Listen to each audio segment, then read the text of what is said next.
Y dijo el Señor: Tú eres Pedro, y sobre esta piedra edificaré mi iglesia. El Santo Padre, Benedicto XVI, en su aprobación y promulgación del compendio del Catecismo escribió: Agradezco infinitamente a Dios nuestro Señor el haber dado este catecismo por mi venerado y amado predecesor, el Papa Juan Pablo II. Estos, la Iglesia, el Papa y el Catecismo, son los fundamentos de esta catequesis de primera comunión. En el nombre del Padre, y del Hijo, y del Espíritu Santo. Amén. Ave María Purísima, sin pecado concebida. Bienvenidos, queridos amigos, a nuestro curso para padres y catequistas de primera comunión. Mónica, bienvenida y muchas gracias por estar aquí. Gracias a vos, Padre Juan María. ¿Cómo estás? Bien, y seguimos avanzando. Ya estamos en nuestra lección número 27 y en la historia sagrada vamos a relatar brevemente los milagros más importantes de la vida de Jesús.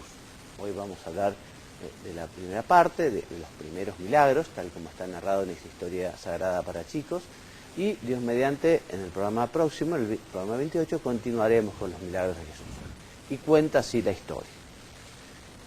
Jesús y María, su madre, fueron invitados a un casamiento en Caná, un pueblito próximo a Nazaret, de donde era Natanael.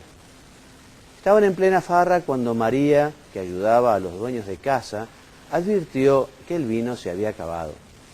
Y que se acabara el vino en mitad de la fiesta era un papelón terrible para los novios.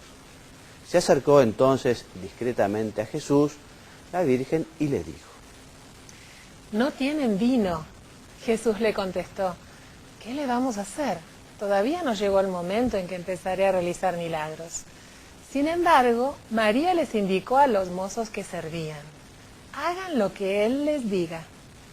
Sonrió Jesús al ver la insistencia de su madre y ordenó a los mozos: llenen con agua las tinajas del vino. Los mozos hicieron lo que les mandó y llenaron hasta el borde las tinajas.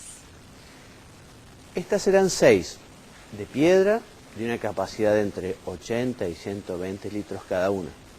Enseguida dijo Jesús: ahora llévenle un poco de esta agua al maître para que la pruebe. Probó el maître aquella agua y se quedó asombrado. Era un vino de primera, mejor que cualquier reserva mendocina.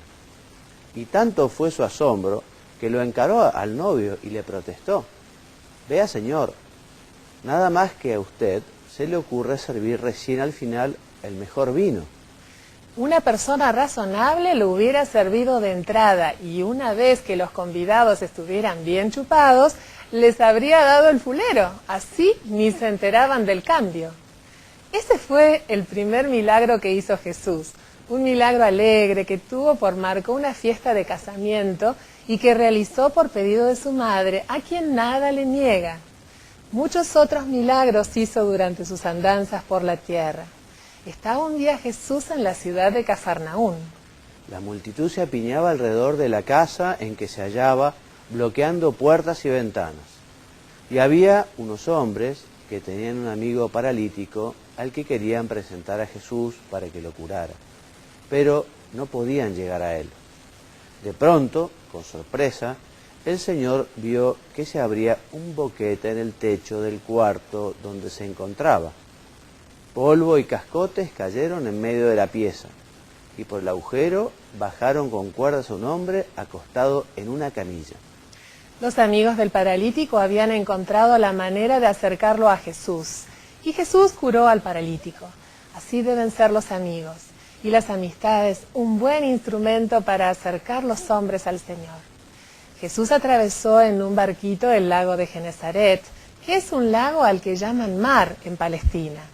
Al llegar al otro lado, le salió a cruce un hombre endemoniado. Aquel hombre era una fiera.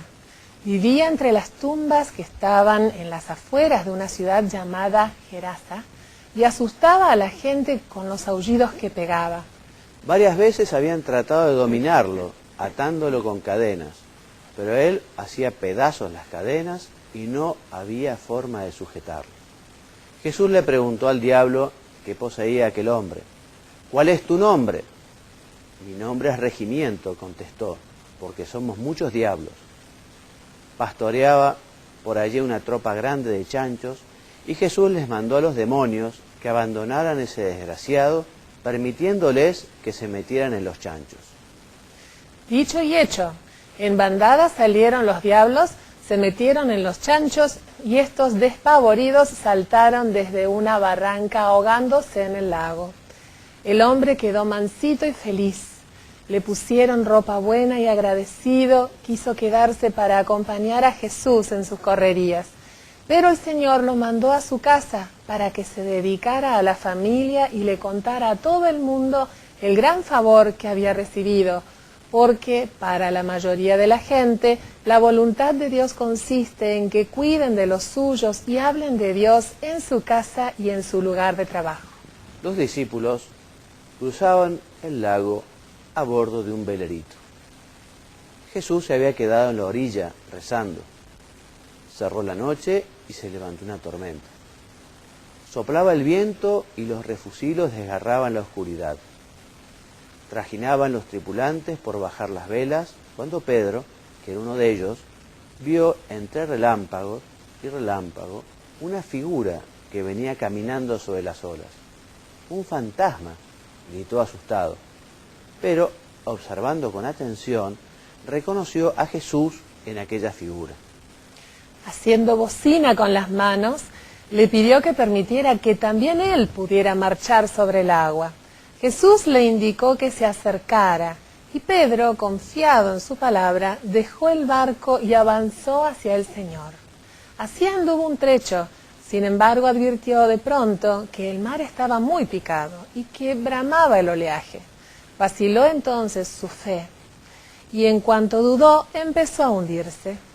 Le llegaba el agua al cuello cuando pidió auxilio a Jesús. Jesús le dio la mano y juntos llegaron hasta el barco, entrando en él.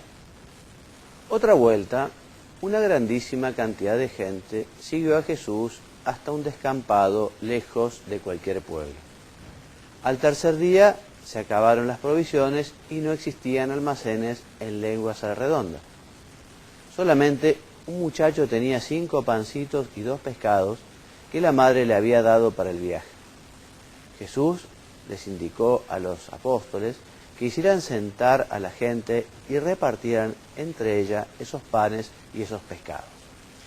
Los apóstoles no entendían nada, pero hicieron lo que Jesús les decía, y cuanto más pan repartían, más pan les quedaba para repartir. Lo mismo pasaba con los pescados. Todos comieron a gusto y con las sobras llenaron 12 canastas. Muy bien, y hasta aquí los milagros, la primera parte en la historia sagrada